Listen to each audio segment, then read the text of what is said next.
Welcome बच्चों, welcome to रे classes online platform. हम आपका एक बार फिर हार्दिक स्वागत करते हैं रे क्लासेस के प्लेटफॉर्म पे। पिछली क्लास में हमने पढ़ा कि हम रियल नंबर चैप्टर पढ़ रहे हैं, उसमें हमने आपको ये बताया था कि कैसे हमारी काउंटिंग सिस्टम डेवलप करते करते रियल नंबर्स तक पहुंची और अब कॉम्प्लेक्स भी हो चुकी है।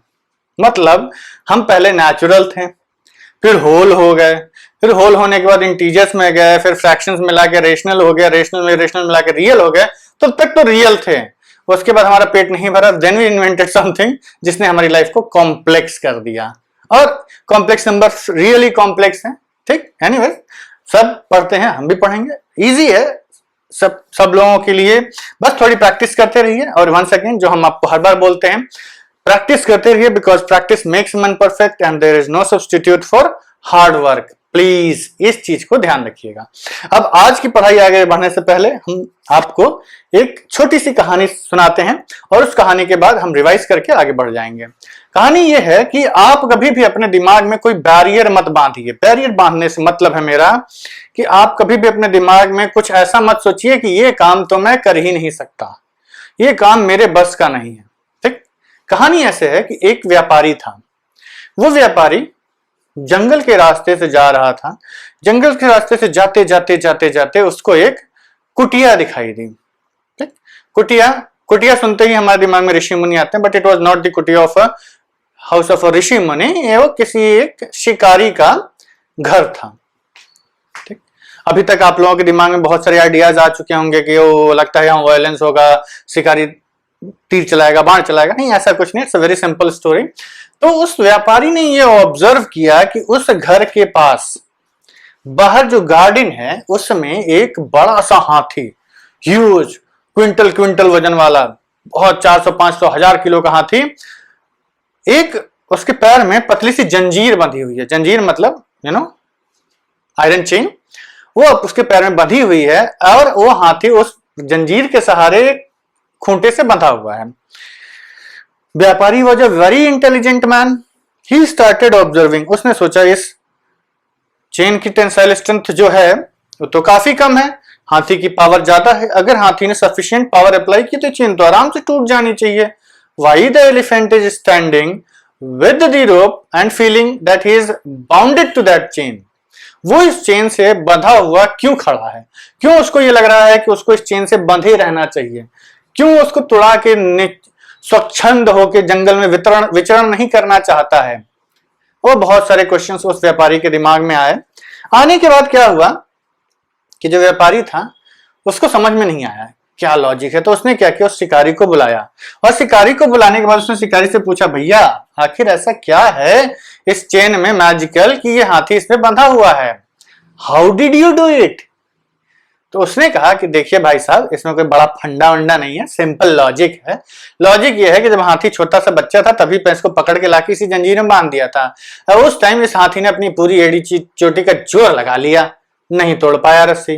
नहीं तोड़ पाने की वजह से इसके दिमाग में ये बात बैठ गई कि ये रस्सी इससे नहीं टूटेगी। उसने महीना 2 महीना कोशिश किया और he was not able to break the chain, और वो चेन नहीं तोड़ पाया। इसलिए उसने अपने दिमाग में ये बात बिठा ली कि ये चेन उसकी औकात से बाहर है। ठीक, उससे ज्यादा ताकत है। अब ओवर पीरियड ऑफ टाइम हाथी बड़ा हो गया है, लेकिन इसके दिमाग में अभी भी वही बैरियर है, अभी भी वही बैरियर है कि वो चेन उससे ताकत से बहुत ज्यादा है। इवन दो उसकी स्ट्रेंथ बहुत ज्यादा बढ़ चुकी है, वो उस रस्सी को एक झटके में तोड़ सकता है, पर वो नहीं तोड़ रहा है क्योंकि वो सोच रहा है, उसको पता है कि वो नहीं तोड़ पाएगा। ठीक, तो इसलिए बैरियर्स मत बनाइए कि अरे कोऑर्डिनेट तो मुझे समझ ही में नहीं आती है, मैं क्या करूं, सर फोड़ लूंगा फिर भी नहीं समझ में आएगा। नहीं, ऐसा कोई कॉन्सेप्ट में नहीं है जो आपको नहीं समझ में आएगा। सीधी सी बात है, आप जैसा ही दूसरा व्यक्ति इस चैप्टर को पढ़ के 100 में 100 लेके आता है, तो आप क्यों नहीं? ठीक, अगर वो ले आ सकता है तो आप क्यों नहीं? ऐसा क्या दिया है भगवान ने उसको? 4 हाथ दे दिए, 4 आंखें दे दी? नहीं, सबको सेम दिया हुआ है। तो सब लोग पढ़िए, दिमाग में बैरियर मत बनाइए और पढ़ते रहिए, कोशिश करिए। कहते हैं ना, तूफानों से डर के नैया पार नहीं होती और कोशिश करने वालों की कभी हार नहीं होती। So let's start. हमने आपसे बोला था कि पहले आप क्या है, नेचुरल नंबर्स। ठीक, इन नेचुरल नंबर्स को, उसके बाद आए आपके होल नंबर्स, उसके बाद आपके आए इंटीजर्स, ठीक। नेचुरल नंबर्स में जीरो मिलाया तो होल नंबर्स में नेगेटिव नेचुरल नंबर्स मिलाया तो इंटीजर्स में फ्रैक्शंस मिलाए तो रेशनल नंबर्स, ठीक है। और रैशनल नंबर्स में इरेशनल नंबर्स मिलाए तो रियल नंबर्स, ठीक। रियल नंबर्स को हम आर से डिनोट करते हैं। ये दो लाइनें हमने सौखिया बना दी, अब एक लाइन वाला आर भी रहे तो भी उसको हम रियल नंबर्स का ही सेट बोलते हैं। मींस कहीं आपको दिया गया कि x belongs to set of R, इसका मतलब है कि वो रियल नंबर्स की बात कर रहा है। किसकी बात कर रहा है? रियल नंबर्स की। जब रेशनल नंबर्स का बात होती है ये डिनोटेड बाय क्यू से डिनोट किया जाता है आपके रेशनल नंबर्स को। इंटीजर्स को आई और जेड ये दो यूज किए जाते हैं। आई या जेड से हम इंटीजर्स को डिनोट करते हैं, होल नंबर्स को डब्ल्यू से डिनोट करते हैं और नेचुरल नंबर्स को एन से डिनोट करते हैं। मतलब यह है कि अगर कभी आपको क्वेश्चन में दे देता है कि आपका variable real R Q I और जेड डब्ल्यू और एन में डिनोट लाई कर रहा है तो इसका मतलब समझ जाइएगा कि is talking about real numbers, rational numbers, integers, whole numbers और नेचुरल नंबर्स, ठीक। उसके बाद इसके लिए एक आई प्लस और आई माइनस भी यूज किया जाता है। इसका मतलब होता है कि जो आपके इंटीजर्स का है वो पॉजिटिव इंटीजर्स की बात कर रहा है, निगेटिव इंटीजर्स की उसी तरीके से पॉजिटिव रियल नंबर्स और निगेटिव रियल नंबर्स। ये केवल नोटेशंस हैं, इनको अगर आप कहीं देखते हैं तो आपको इसको ऐसे ही इंटरप्रेट करना है आपको, ठीक। ये है आपका representation of natural numbers, real numbers sorry. उसके बाद अब आपका आता है रेशनल नंबर्स। रेशनल नंबर्स हम ये कहते हैं कि यही बेसिकली आपको पढ़ने हैं rational numbers. Any number of the form p by q where p comma q belongs to set of integers। यहां पे अभी हम पूरा लिखते हैं क्योंकि अभी आप लोग इन सब से मतलब नहीं है, ठीक। p q इंटीजर्स को बिलोंग कर रहे हैं एंड q की वैल्यू 0 के बराबर नहीं है, ठीक। अभी आप क्या लिखते थे? p q आर इंटीजर्स, उसकी जगह ये भी लिखा रहता है where q is not equal to 0। ये आपके रैशनल नंबर्स की पूरी डेफिनेशंस होती हैं। फॉर एग्जांपल हमने ये कहा 2/5 ले लीजिए, 3/2 ले लीजिए, 5/7 ले लीजिए, कुछ भी ऊपर एक इंटीजर नीचे एक इंटीजर दोनों को डिवाइड कर लीजिए। नेगेटिव भी हो सकते हैं, नेगेटिव पॉजिटिव डजंट मैटर। ये पूरे इंटीजर्स हो सकते हैं, -3/2, -4/5, ये सब आपके रेशनल नंबर्स हैं। ये जो रेशनल नंबर्स हैं आपके, ये जो रेशनल नंबर्स हैं आपके, इनमें कंडीशन बस इतनी ध्यान रखनी है कि एक तो ऊपर नीचे इंटीजर्स होने चाहिए, ये रेशनल नंबर्स नहीं होंगे, और ये नंबर 0 के बराबर नहीं होना चाहिए। इसके पीछे एक स्पेशल कारण होता है। कारण ये होता है कि अगर आप किसी चीज को 0 से डिवाइड करेंगे तो आप डिवाइड नहीं कर पाएंगे, ठीक। कैसे? 0, मान लीजिए सबसे छोटा नंबर लिया 1, 0 से डिवाइड करिए, 0 1 जा 0, 0 2 जा 0, यहां क्या लिखेंगे? यहां आपको इन्फिनिटी लिखना पड़ेगा, ठीक। इन्फिनिटी लिखना पड़ेगा। ऐसा कोई बहुत बड़ा नंबर लिखिए कि जो कि भाई 0 × 100 करेंगे तो भी 0, 1000 करेंगे 1 लाख, अरब, मिलियन, बिलियन, ट्रिलियन, जिलियन, कुछ भी कर दीजिए तो 0 ही रहेगा ना। तो डिवाइड करने कितना बड़ा ऐसा एक नंबर हाइपोथेटिकल ढूंढना पड़ेगा जो इस 0 को बदल सके। देखिए मैथमेटिक्स में दो ऐसे नंबर्स हैं, एक है 1 और एक है 0। ये दोनों बड़े खतरनाक और अच्छे नंबर्स हैं। खतरनाक इन द सेंस, एक बार आपने गलत कहीं यूज कर लिया पूरे आंसर को 0 कर देगा और बड़े खुश हो जाएंगे, लेकिन उस खुशी का कोई फायदा नहीं है, ठीक। या फिर अगर क्वेश्चन में सही आपने सॉल्व किया और 0 या 1 आ गया तो ये आपकी कैलकुलेशंस को काफी सिंप्लीफाई कर देता है, ठीक। That is a different part. Questions करने के लिए अलग बात है। तो डिनोमिनेटर में 0 इसलिए रखते हैं कि वो फ्रैक्शन आपका डिफाइंड नहीं होता है। हम ये कहते हैं कि 1/0 इन्फिनिटी को टेंड करता है, अगर मतलब किसी नंबर को अगर आप 0 से डिवाइड करते हैं तो इन्फिनिटी को जाता है, पर इन्फिनिटी हमें खुद कुछ नहीं पता। इन्फिनिटी से मतलब है कि हमें कहते हैं कि हमारी गिनती चालू हुई 1 2 3 4 आगे आगे बढ़ते बढ़ते बढ़ते बढ़ते बढ़ते बढ़ते और ये बहुत आगे तक चली गई और ऐसी जगह पर ये सबसे बड़ा नंबर है। तो अब सबसे बड़ा नंबर का कोई कॉन्सेप्ट होता नहीं है, means there is no number which is the biggest number. ऐसा कोई नंबर एग्जिस्ट नहीं करता। उसी तरीके से ऐसा कोई छोटा नंबर भी एग्जिस्ट नहीं करता। फॉर एग्जाम्पल, जैसे मान लीजिए आपने प्रण ले लिया कि मैं ये दृढ़ प्रतिज्ञा करता हूं कि मैं सबसे बड़ा नंबर लिख के ले आऊंगा। ठीक, आपने प्रण किया और आप दुकान पे गए और 5-6 मोटी मोटी 500 पेज की किताबें खरीद ली, कॉपियां खरीद ली, रजिस्टर, और आपने तपस्या पे बैठ गए, लिखना आपने चालू किया 9, और उसके बाद 9 लगाते गए, 1 कॉपी भरी, 2 कॉपी भरी, सालों साल बीतते गए, 10-20 कॉपियां आपने भर दी, खूब पूरा एक ट्रक भर लिया आपने रजिस्टर से, सब में 9 के बाद लिखा हुआ है। फिर आप लेके आए, okay sir, I have attend the ultimate, मैंने सबसे बड़ा नंबर ढूंढ लिया। ठीक है, हमने कहा ठीक है बेटा लास्ट वाला रजिस्टर दिखाओ। ओके, आपने दिखाया, हमने कहा ठीक है ये आपका लास्ट नंबर है। ओके, लास्ट डिजिट है, उसके आगे हमने 2 9 और लिख दिए। आपकी सालों साल की तपस्या बेकार हो गई, क्योंकि वो तो सबसे बड़ा नंबर नहीं है। जैसे ही हमने 2 9 और लिखे, 2 9 के हम 1 भी लिख देते तो भी वो नंबर उससे बड़ा हो जाता, 10 टाइम्स बड़ा हो जाता। तो सबसे बड़ा नंबर का कोई कॉन्सेप्ट होता नहीं है। Infinity can not be achieved, आप इन्फिनिटी को अटेन नहीं कर सकते। इसीलिए हम कहते हैं कि आप इन्फिनिटी को कभी अपनी कैलकुलेशंस में इंक्लूड भी मत करिएगा। मतलब ये मत कहिएगा कि इन्फिनिटी हमारा इस क्वेश्चन के आंसर्स में x is equal to infinity है, ये कभी नहीं हो सकता। तो इन्फिनिटी को ना आप अटेन कर सकते हैं ना आप अपने आंसर्स में लिख सकते हैं, ये हमेशा ध्यान रखिएगा। ठीक, चलिए हम कहां थे, हम अपने टारगेट से भटके नहीं हैं।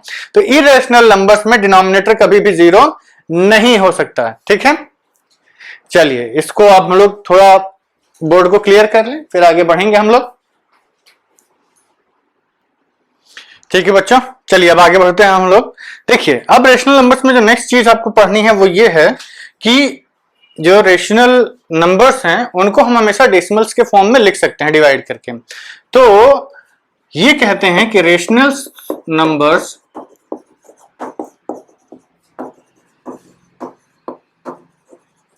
Can be expressed in form of decimals. ठीक, लेकिन ये स्टेटमेंट पूरा नहीं है। रेशनल नंबर्स को आप डेसिमल्स के फॉर्म में लिख सकते हैं, लेकिन ये भी कहना जरूरी है कि विच मे बी टर्मिनेटिंग और नॉट टर्मिनेटिंग। मतलब जो रेशनल नंबर है जरूरी नहीं है कि वो टर्मिनेट, डेसिमल्स में आप उसको कन्वर्ट करेंगे तो हो सकता है वो टर्मिनेट कर जाए, हो सकता है ना टर्मिनेट करे। फॉर एग्जाम्पल हम ये कहें कि आप लिखिए 2/5, तो जब आप इसको डेसिमल्स के फॉर्म में लिखेंगे तो ये कितना आएगा, डिवाइड करिए 2/5 पॉइंट टेढ़ी हो गया 0.4, या 5/2 2.5। लेकिन यही अगर आपका 2/3 आ गया, 2/3 आ गया तो ये कितना बन जाएगा 0.666 ऐसे करते करते। तो ये तो भाई पूरा नंबर रिप्रेजेंट कर दिया, लेकिन ये तो पूरा नंबर नहीं है ना, ये नंबर है ही नहीं। अब तो इस टाइप के डेसिमल नंबर्स को हम नॉन टर्मिनेटिंग रिपीटिंग डेसिमल्स बोलते हैं, और ये टर्मिनेटिंग वाले हैं। तो जो आपके रैशनल नंबर्स हैं इनको हम 2 टाइप के डेसिमल्स में लिखते हैं। एक और इंपॉर्टेंट पॉइंट लिखिएगा कि डेसिमल्स जो आपके होते हैं, ये मत कंफ्यूजन कभी क्रिएट कर लीजिएगा कि डेसिमल कोई नई ब्रांच ऑफ नंबर्स है, नहीं, decimals are also rational numbers. मतलब कोई भी रेशनल नंबर हो उसको आप डेसिमल में लिख सकते हैं। ठीक, और क्योंकि रैशनल नंबर्स के सबसेट्स इंटीजर्स हैं तो इंटीजर्स, होल नंबर्स, ये सब डेसिमल्स में आ जाते हैं। जैसे अगर आपको 1 लिखना हो तो इसको आप 1.00 लिख सकते हैं ना, तो ये भी डेसिमल में है। तो ये डेसिमल्स नंबर्स जितने भी होते हैं वो सारे के सारे रेशनल नंबर्स होते हैं। ठीक, उसके बाद आता है आपका इरेशनल नंबर्स, और इरेशनल नंबर्स की डेफिनेशन सबसे आसान है। सबसे आसान है इसका मतलब कि आपको अभी फिलहाल प्रॉपर डेफिनेशन उसकी नहीं मिलेगी। ठीक, हम कहते हैं कि इरेशनल नंबर्स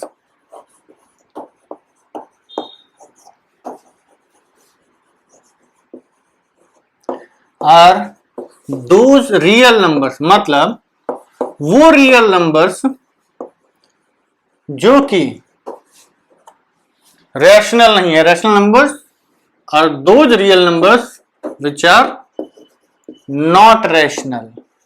जो भी रियल नंबर्स हैं अगर वो रेशनल नहीं है तो वो इरेशनल होगा।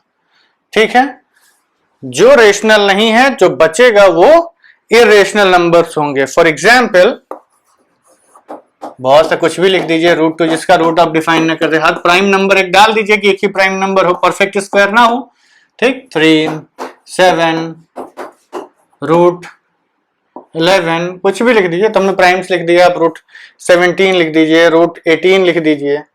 परफेक्ट स्क्वायर नहीं होना चाहिए, वो आपके इरेशनल में चला जाएगा। बेसिकली हम ये कहते हैं कि अगर इस रूट के अंदर आपका नंबर परफेक्ट स्क्वायर नहीं है तो वो इरेशनल में ही जाएगा। ठीक है, अब यहां पर हमारा रेशनल और इरेशनल का डेफिनेशन वाला पार्ट खत्म हो गया। अब हम लोग कुछ प्रैक्टिकल एप्लीकेशंस पढ़ेंगे, थियरम्स वगैरह, जो आपको प्रूविंग के लिए काफी इंपॉर्टेंट है। ठीक, तो let me start with a fresh board.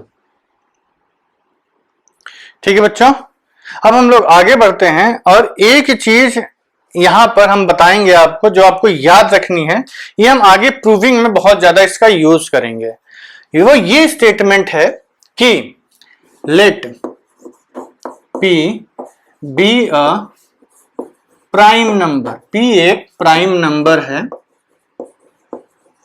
ठीक, विच डिवाइड्स, देखिए डेफिनेशंस याद रखना जरूरी नहीं है, उसको समझना जरूरी है। तो लैंग्वेज कुछ भी हो, आपने किसी भी तरीके से पढ़ा हो, मतलब सही निकलना चाहिए। Let P be a prime number which divides a positive integer m से m square. Let P be a prime number which divides a positive integer m square. Then अब इतना पहले समझ लेते हैं, अगर हमारे पास एक ऐसा प्राइम नंबर है, एक प्राइम नंबर है, ये पॉजिटिव इंटीजर का मतलब है नेचुरल नंबर, P एक ऐसा नंबर है जो कि एक पॉजिटिव इंटीजर m स्क्वायर को डिवाइड कर देता है। ठीक, विच divides a positive integer m square, exactly लिख लीजिए, डेसिमल्स में नहीं जाना चाहिए, एग्जैक्टली डिविजिबल है, मतलब फैक्टर है उसका, m स्क्वायर का P जो है वो एक फैक्टर है, P is a factor of m square. तो हम ये कहेंगे देन P ऑल्सो डिवाइड्स, जो P है आपका वो m को भी डिवाइड करेगा, डिवाइड्स m एग्जैक्टली।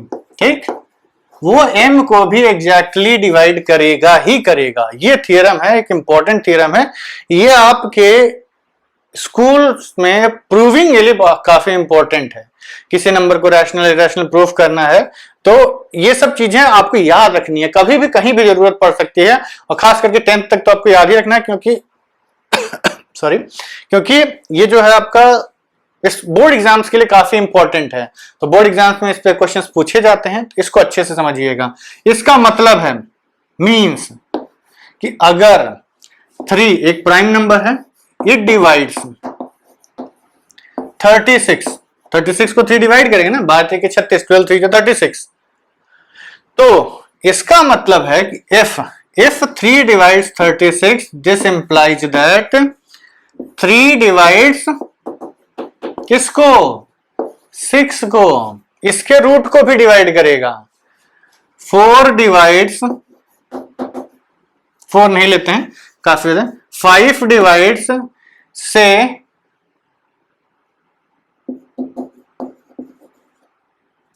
5 डिवाइड्स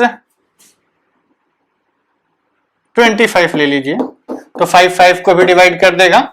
ठीक है, ऐसा, ये तो कॉमन सेंस की बात है ना, कि आप समझिए कि अगर इसमें 36 में एक फैक्टर है, 36 को हम 6 इंटू 6 लिखेंगे, तो अगर एग्जैक्टली जितना ये है उतना ही ये भी है, ये एग्जैक्टली सेम कंपोजिशन है, और हम डिवाइड केवल एक नंबर से कर रहे हैं, तो इसका मतलब ये नंबर अगर इसको एग्जैक्टली डिवाइड कर रहा है, इसका मतलब कि वो कंपोनेंट इसमें और इसमें दोनों में होगा, वो कंपोनेंट इसमें और इसमें दोनों में होगा, तो हम किसी एक को भी उठाएंगे तो ये डिवाइड कर जाएगा। स्टेटमेंट को समझिएगा कि जब आप किसी नंबर के स्क्वायर लिख रहे हैं तो वो दो नंबर्स को मिलकर बना है, एग्जैक्टली सेम दो नंबर्स, ठीक, एग्जैक्टली सेम दो नंबर्स हैं, इन दोनों से बना है।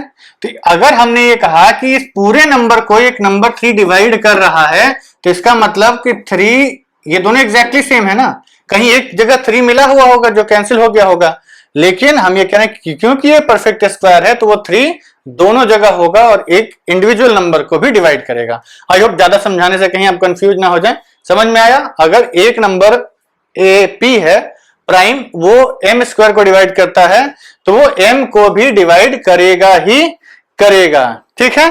चलिए let me clear the board. ठीक है बच्चों, अब बोर्ड क्लियर हो गया है। अब हम 2-3 पॉइंट्स लिखेंगे, वो आपको याद रखने हैं। पहली चीज ये है कि अगर इफ पी, सपोज करिए अभी हमने क्या आपको कहा कि अगर एक prime number p m square को डिवाइड करता है तो वो एम को भी डिवाइड करेगा, ठीक। तो इसके बाद इसको यूज करते हैं हम लोग इरेशनल रेशनल को प्रूफ करने के लिए। अब इन्हीं को हम कुछ पॉइंट्स में लिख देते हैं। पहला पॉइंट ये है कि इफ से p is a positive integer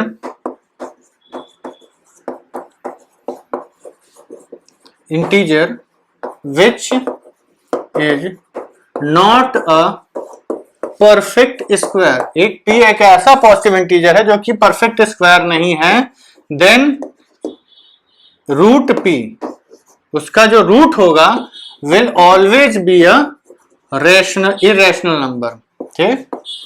अगर ये परफेक्ट स्क्वायर नहीं है, कोई नंबर अगर परफेक्ट स्क्वायर नहीं है तो उसका जो रूट है वो एक इरेशनल नंबर ही होगा, ठीक, इरेशनल नंबर, ठीक है बच्चों। अब फॉर एग्जाम्पल कोई भी ऐसा नंबर ले लीजिए, जैसे हमें पता है कि 4 है, 9 है, 16 है, देन 25 है, देन 36 है, ये आपके परफेक्ट स्क्वायर्स हैं। इसके बीच में आप जितने नंबर्स देख रहे हैं ना, √2 ले लीजिए, √3 ले लीजिए, √5 ले लीजिए, √6 ले लीजिए, √7 ले लीजिए, √8 ले लीजिए, 9 को छोड़ के √10 ले लीजिए, √11 ले लीजिए, √12, √13, √14, √15, √16 छोड़ दीजिए, √17, ऐसे करते करते आप लिखते जाइए। इन परफेक्ट स्क्वायर्स के अलावा, इन परफेक्ट स्क्वायर के जो नंबर्स हैं, इसके अलावा कोई भी नंबर आप रूट में लिख देंगे, वो कैसा नंबर होगा? एक इरेशनल नंबर होगा।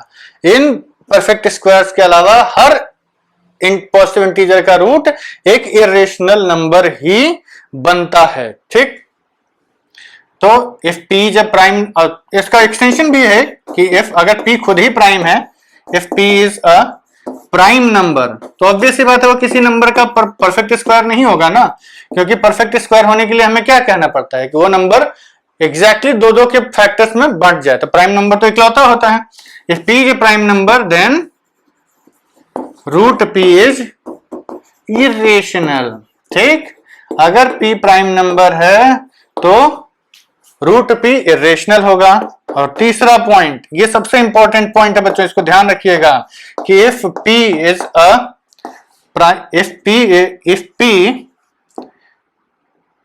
Prime number divides a positive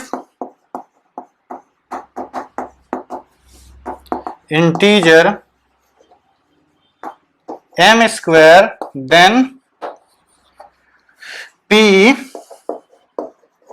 also divides किसको? m को। अगर p m स्क्वायर को डिवाइड करेगा तो p m को भी डिवाइड करेगा। देखिए सिंपल लॉजिक है। जैसे मान लीजिए 16 है, इसको हम 2 से डिवाइड कर सकते हैं ना, तो इसको क्या लिखेंगे 8 इंटू 2, तो इसका जो रूट होगा 4 को भी हम लिख सकते हैं 2 इंटू 2, ये 2 दोनों को डिवाइड कर देगा। ठीक, सिंपल लॉजिक है, इसको याद रखिएगा। इसको हम लोग इरेशनल रेशनल प्रूफ करने के लिए यूज करते हैं। ठीक है बच्चों, अब क्या है कि अब हम लोग इसको एक क्विक कंसाइज फॉर्म में देख लेते हैं कि अभी आज तक हमने क्या पढ़ा।